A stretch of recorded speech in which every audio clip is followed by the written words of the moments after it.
Allow your breath to slow and let the world around you momentarily recede.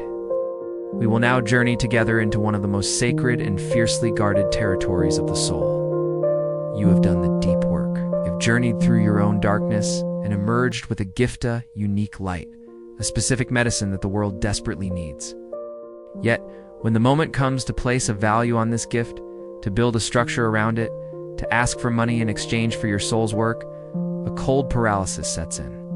Jung would not see your struggle as a moral failing, but as a critical symptom pointing to a profound psychological truth. Hidden within your resistance to building a business are often the very parts of yourself you have exiled.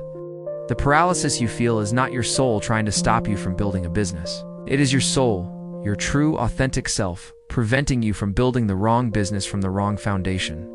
Perhaps it is a powerful, misunderstood king or a wounded, neglected child. You are not a business owner. You are an alchemist. An alchemist requires a sealed, sacred vessel, Athenorin, which to perform transformations. Your business is this vessel. This is the ultimate act of uniting spirit and matter, heaven and earth, within your own life. And if you are ready to continue the courageous work of building a life that is a true reflection of your soul, be sure to subscribe to Psyche Unlocked, because the world doesn't just need your gifts, it needs them to be grounded, sustained, and fully alive. It demands that you confront your deepest shadows and claim your truest power. Do not mistake the profound difficulty of this task for a sign that you are on the wrong path. The guilt you feel is the threshold guardian. The paralysis is the sacred pause before creation. You are not selling out, you are stepping up. You are answering the call to bring your medicine out of the ethereal realms and into the hands of those who are suffering in a form that can sustain you and thus sustain your work. Take time to define its sacred energetic boundaries. This is a practical yet deeply symbolic act. Write down the answers to these questions. Who is my work for? Who is it not for? And what are the non-negotiable values that will govern this container?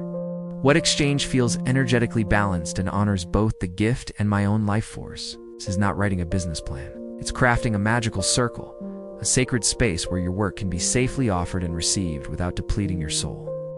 Begin a written dialogue. Ask it questions. Money. What have I been taught to believe about you? And a vocation. The paralysis often comes from trying to force your vocation into a pre-existing soulless business model. Instead, ask the fundamental question of vocation. What is the unique task that my soul has come to earth to perform?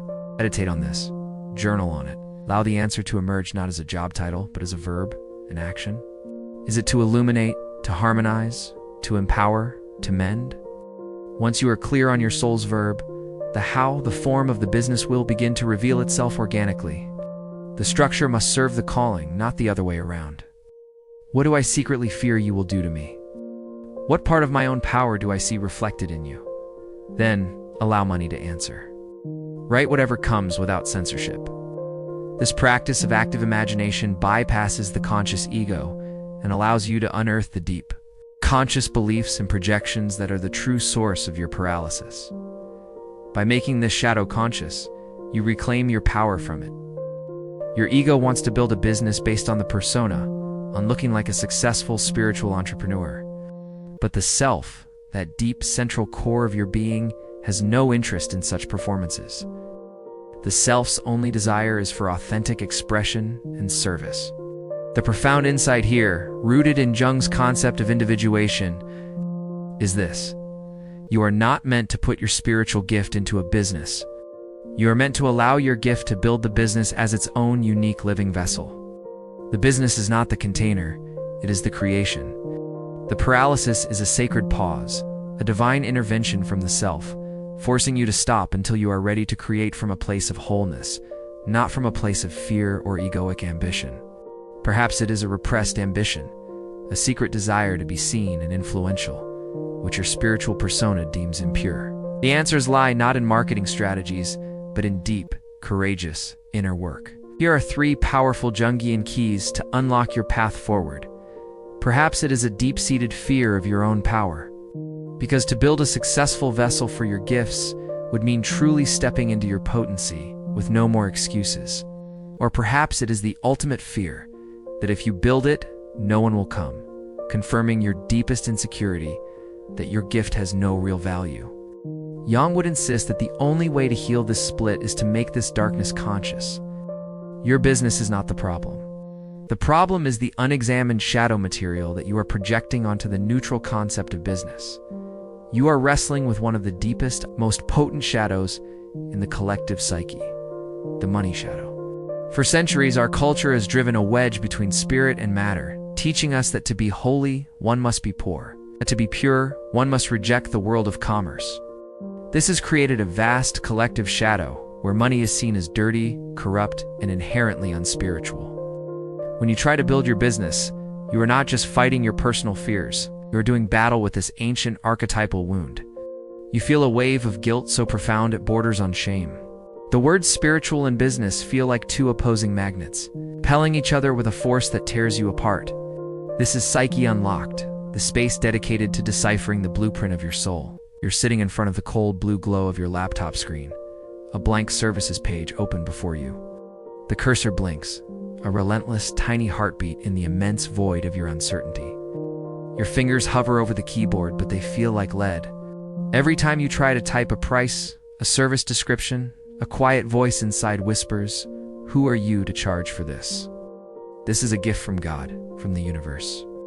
To sell it is to defile it. You are a fraud. Knot of nausea tightens in your stomach.